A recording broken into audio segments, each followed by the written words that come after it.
여러분 안녕하세요. 행운의 신사주 풍수입니다. 자, 이번 시간에는 제가 이제 많이 상담을 하면서 느낀 점인데 경제 상황이 정말 안 좋구나 이런 걸 많이 느낍니다. 왜냐면 언제쯤 부동산이 좀 팔릴지 매매가 될지 지금 내놓으면 나갈지 이런 걸 많이 물어보세요. 또 그리고 공인중개사 하시는 분들 아니면 분양일 하시는 분들이 상담을 좀 많이 하시는 편인데 그분들이 공통적인 게 너무 어렵다, 힘들다. 물론 이제 여러분들께서 그 느낄 때 피부로 와닿는 부분이 많을 겁니다. 그렇다고 하면 이게 언제쯤 좋아질 것이냐, 과연 좋아지긴 할 것이냐, 이렇게 이제 궁금해 하시고 걱정도 많으실 텐데, 물론 뭐 제가 부동산 일을 하는 사람은 아니고 풍수를 전문적으로 하다 보니까 좀 세상의 기운이 어떻게 풍수적으로 변할 건지, 언제쯤 좋아질 건지, 이런 쪽에 관심이 많지만, 또 실질적으로 상담을 하다 보면 부동산 자체에 또 경제 자체에 관심을 가질 수밖에 없습니다. 그래서 오늘은 좀 부동산 경기가 과연 언제쯤 좋아질 것인지, 그렇다고 하면 그러한 좋아질 만한 그 조건이 있을 텐데 어떠한 조건이 있어야만 가능한지 그런 부분에 말씀드리겠습니다. 자, 이거는 제 개인적인 생각이고요. 제가 경제학자가 아니기 때문에 경제학자, 경제 전문가들, 또 실물 경제 종사하시는 분들하고는 좀 다르게 생각할 수 있어요. 저는 이제 어떤 기운의 변화, 또 음양의 변화, 음양의 조화, 어떤 이런 부분에서 측면에서 말씀드리는 거니까 그분들하고 좀 다를 수 있습니다. 자, 우리나라가 이 파룬 시대에는 제가 여러 번 말씀드렸지만 이제 부동산의 시대였잖아요.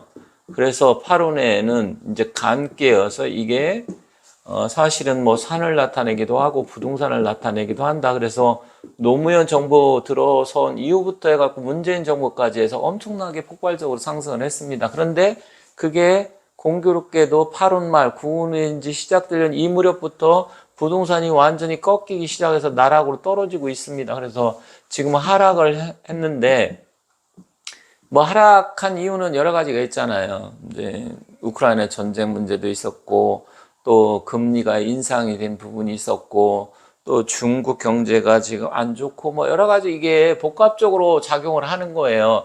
그리고 또 한 가지는 저는 개인적으로 생각하는 게 너무 많이 상승을 했다. 상승을 많이 했으니까 당연히 상승을 하면 당연히 하락해야 되는 거잖아요. 저는 그렇게 생각을 합니다. 그래서 이게 저는 뭐 개인적으로는 제자리 찾아간다. 불과 3년 사이에 막 2배, 심지어 3배까지 뛴 그런 지역이 많잖아요. 그러면 지금 2배면 뭐 100%고 3배면 200%가 오른 건데 그러면 올랐으면 당연히 떨어져야 되는 건 맞는 거잖아요. 세상의 이치가. 그래서 저는 하락한다. 그런데 이제 문제가 뭐냐. 빚을 내 가지고 산 사람들, 영끌이 한 사람들, 이런 사람들 때문에 지금 이게 문제가 되는 건데 결국은 꼭지에 잡아서 누군가는 많은 이득을 받지만 누군가는 엄청난 지금 손해를 보고 힘든 상황, 그것 때문에 문제인데 그러면 하락을 좀 하면 모든 게 다 마찬가지지만 어느 정도 이런 식으로 하다가 상승하고 또 이렇게 상승을 쭉 하다가 떨어지고 또 이렇게 뭐 이런 식으로 흐르잖아요. 그러면 이 기간이라는 게 모든 게 기간이라는 게 지나야 됩니다. 기간. 상승할 때 급격하게 오르지만 떨어질 때도 급격하게 떨어졌다 금방 상승하기 어려워요. 상승하는 건. 그 세상의 기운이 좀 그렇습니다. 그래서 이 기간이 보통 부동산을 한번 떨어지고 나면요. 보통 뭐 무조건 아니지만 4년에서 5년 걸려야 됩니다. 4년에서 5년. 그렇다 그러면 지금 2022년부터 떨어지기 시작을 했잖아요. 본격적으로. 그러면 4년, 5년이면 언제요? 2026년에서 27년. 이때가 돼야 되는 겁니다. 이거는 딱 무조건 이렇게 된다 이런 건 아니에요. 어느 정도 뭔가 기운이 바뀌고 제자리를 찾고 안정되고 다시 상승하는 그런 게 보통 4, 5년은 돼야 된다 이런 의미에서 또 우리나라가 지금까지 보면 대체로 이런 현상을 주로 이어왔습니다. 왜 그러냐면 IMF 때 폭발적으로 모든 일이 이제 해서 IMF 끝나면서 상승을 시작했다가 이명박 박근혜 정부 와서 또 거의 이명박 정부 때는 서브프라임 모기지가 있었고요. 또 그게 빠진 다음에 박근혜 정부 와서 다시 안정세로 접어들면서 몇 년 지났다가 다시 막 또 이렇게 상승을 했잖아요. 그렇게 따지면 기본적으로는 4, 5년이 아니라 뭐 6, 7, 8년 요 정도 되는데 텀이. 근데 보통 지금 이런 과정에서 이번처럼 하락을 했다가 다시 재차 상승을 하려고 하면 결국 그러면 4, 5년 뒤면 지금 윤석열 정부가 끝난다는 얘기잖아요. 그죠? 그러면 이 얘기는 뭐냐?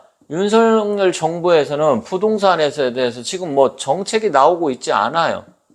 특별한 정책이 나오고 있지 않습니다. 문재인 정부 때 거의 27, 8번인가요? 굉장히 많이 이때는 했잖아요. 그런데 다 실패를 했잖아요. 사실은 그냥 부동산 내버려 두면 되는데 이 좌파 정부가 들어오게 되면 뭔가 자꾸만 쪼물딱거려 갖고 하려고 하는 그런 성향이 있어서 그렇습니다. 보면 김대중 노무현 정부 때 부동산 엄청 올랐다. 이명박 박근혜 정부 때 좀 안정세로 접어들었다. 문재인 정부 와서 또 다시 폭발적으로 상승을 했잖아요.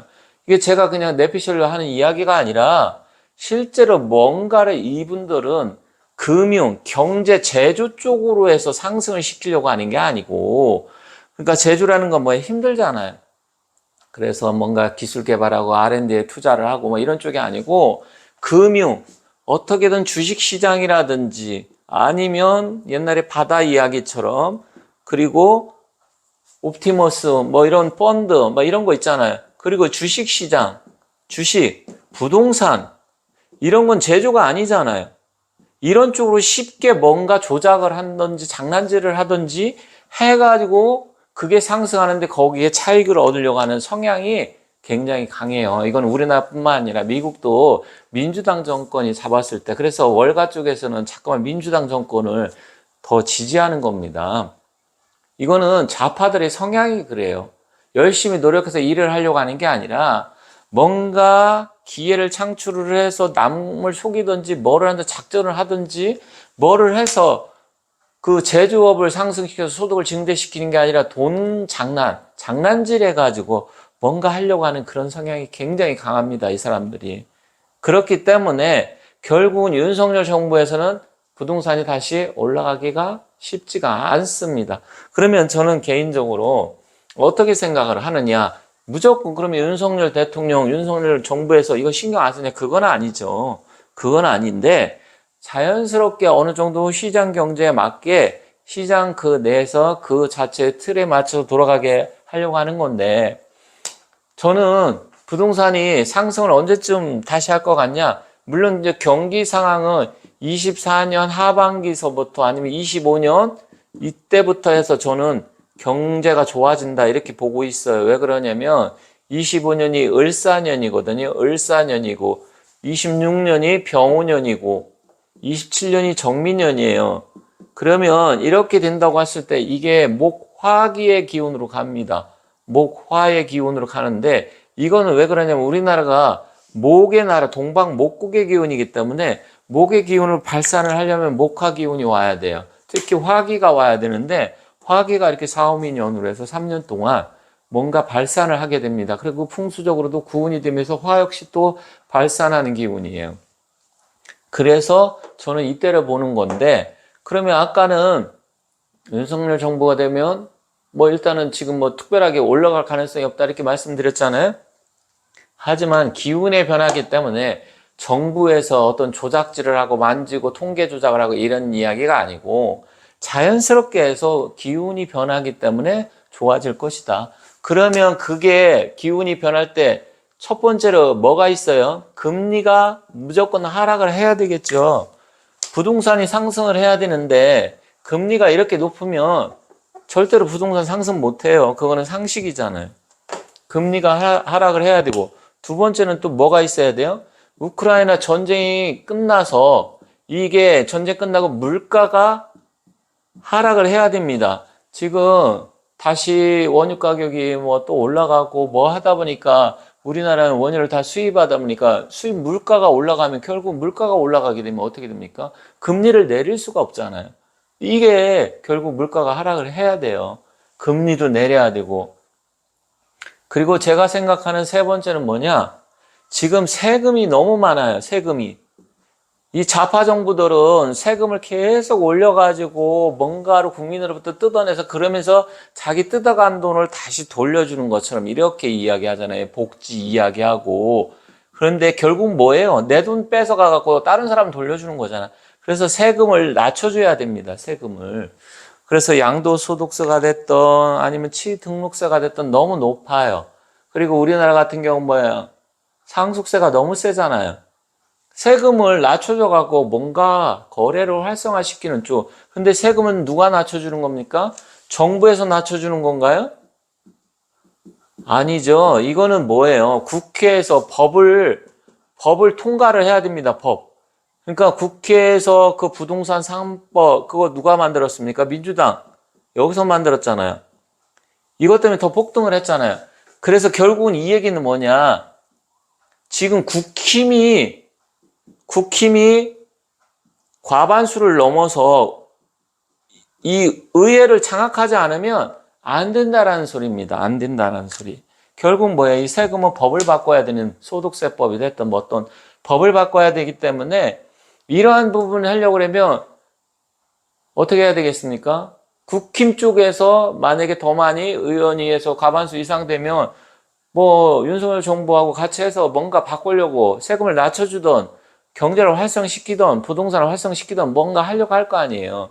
저는 그래서 이 세 가지가 가장 중요하다. 이것만 되면 그냥 부동산 다시 안정화되면서 다시 재차 상승한다. 물론 이제 그 다음에는 뭐 이제 LTV라든지 뭔가 해가지고서 이제 뭐 대출 문제라든지 이런 게 있어야 되겠지만 지금 우리나라가 지금 부채가 사실 굉장히 많은 편이에요. 그래서 머지않아서 뭐 2천조가 된다. 제가 천조 얘기 들은 지가 몇 년 안 된 것 같은데 벌써 뭐 2천조 가까이 된다. 가계부채가 굉장히 위험스러운 건 맞습니다. 하지만 가계부채가 높아도 만약에 이런 부분에서 금리를 낮춰주게 되면 당연히 사람들이 쓸 돈이 많아서 소비가 활성화될 것이고 그리고 세금도 낮춰준다 그러면 당연히 또 결국은 소득이 증가하는 효과가 있잖아요. 물가가 떨어진다든 그러면 안 올라갈 수가 없죠. 그리고 원자재 가격도 떨어져야 되고 그래서 제가 바라보는 거는 이러한 세 가지 조건이 되면 저는 다시 안정화된다 이렇게 생각을 합니다. 그러면 과연 이 조건이 언제쯤에 이게 될 것이냐? 일단은 중요한 거는 미국에서 금리를 더 이상 올리지 말아야 되고 우리나라 그럼 자체를 금리를 안 올리고 떨어뜨릴 거 아니에요. 그게 저는 내년 하반기쯤으로 보고 있는 겁니다. 24년.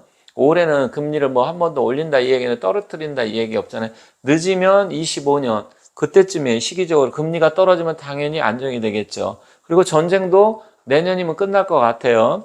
그리고 내년에 이제 선거가 있으니까 총선에서 뭐 이제 제가 봤을 때는 국힘이 유리하다 이렇게 보고는 있지만 결과는 나와봐야 되겠지만 흐름상 저는 그렇게 봅니다만 그렇게 된다고 하면 당연히 법을 바꾸려고 하겠죠.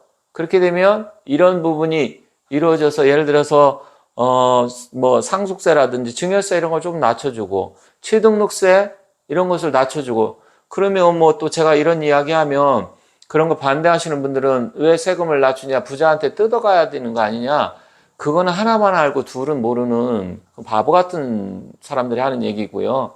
저도 뭐 전공이 경영학이다 보니까 이런 경제 경영에 관심이 많은데 일단은 뭐냐면 사람들을 소비를 많이 해서 이제 소득이 증가하면 당연히 소비가 많이 이루어지겠죠. 그러면 결국 세수도 증가하게 되고 또 낙수효과라고 하잖아요. 그러면 좀 힘들고 어려운 사람들이 돈을 더 잘 벌게 됩니다. 왜 국가에서 자꾸만 뭔가 자기한테 해주길 바랍니까? 자기가 열심히 노력해서 돈을 벌 생각을 해야지. 그렇기 때문에 이러한 부분이 된다고 하면 당연히 부동산 다시 상승하고 물론 경제도 당연히 상승을 하겠죠.